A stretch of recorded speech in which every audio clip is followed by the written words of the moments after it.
We're learning for Torah Miyadit של הרב יוסף יצחק בן בתיה והרב ישראל בן חווה Edmund יצחק בן מאי מרים and Chimrachem Chanavach Rav Yitzchak ben Yasser Kavod Chanavach Chanavach Tester Jan and all those who need refuah shlema be'am Yisrael.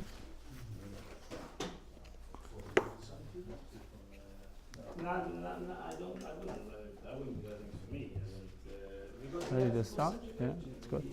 So, Halacha today is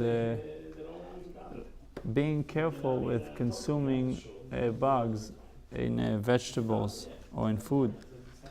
Asur le'echol, it's prohibited to consume a worm, even the smallest one, or the smallest ant. Kol shenireh la'ayin al-yedei bnei adam shriyatam tova. Anything that is visual to the eyes, is visible to the eye. Anything that is visible to the eye. We're talking about people that have a good vision and they're capable of seeing a small worm. Sheina niret la'ayin klal.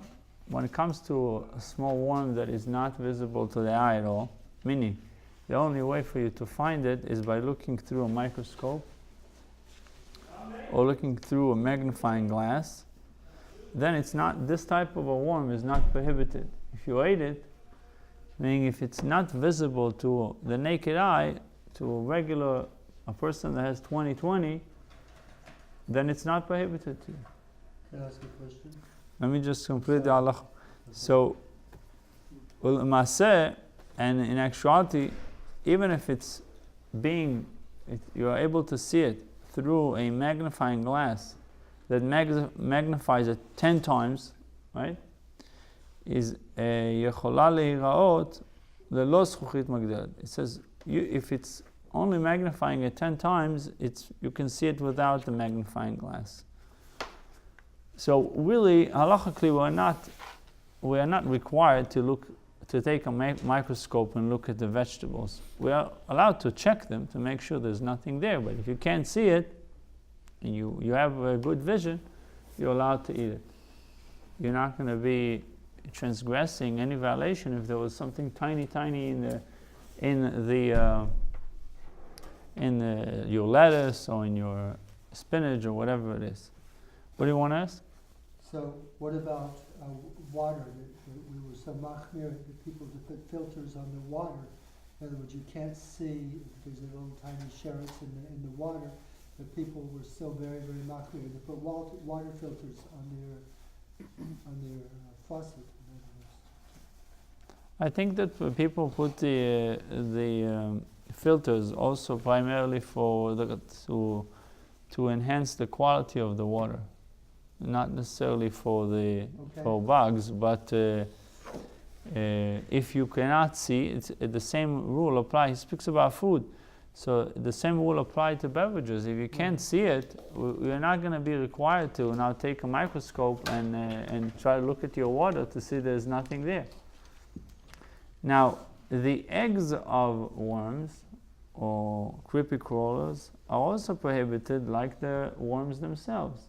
You see an egg, obviously not allowed to eat it. You're required to check and to sift the food to make sure there's no eggs there. A worm or gnat or ant that were mixed in the food, if the worm and the gnat or the ant were not complete, if they were complete, you're not allowed to eat the dish. Until you find it, take it out. But if they were mashed, you made them mashed potatoes and mashed them, you didn't see, you didn't know, now you mashed it, it's there, and they were lost in the dish, there's no way for you to find it, you're allowed to eat the entire dish, even if this dish does not have the 60 times the amount. Why? Because that they are repulsive and they're not enhancing the dish, they are actually detriment to the dish. So therefore, what did we learn? We learned that you need to look to make sure there's no worm, but you don't need a microscope. You need to wash the food, you need to make sure that there's no worms or anything that crawls. Not allowed to eat it. Clean it. But if you can't see it, if you have good vision, you can't see it, you're not going to be liable if you ate something. Similarly with the eggs, we're not allowed to eat them. We've got to make sure we clean it, and if it's complete, you have to take it out. If it's mashed, if it's a piece of a sheretz that was lost in the dish, and you can't take it out, you can't find it, you're allowed to eat the dish. I think we study on the Gemara the same question that you did.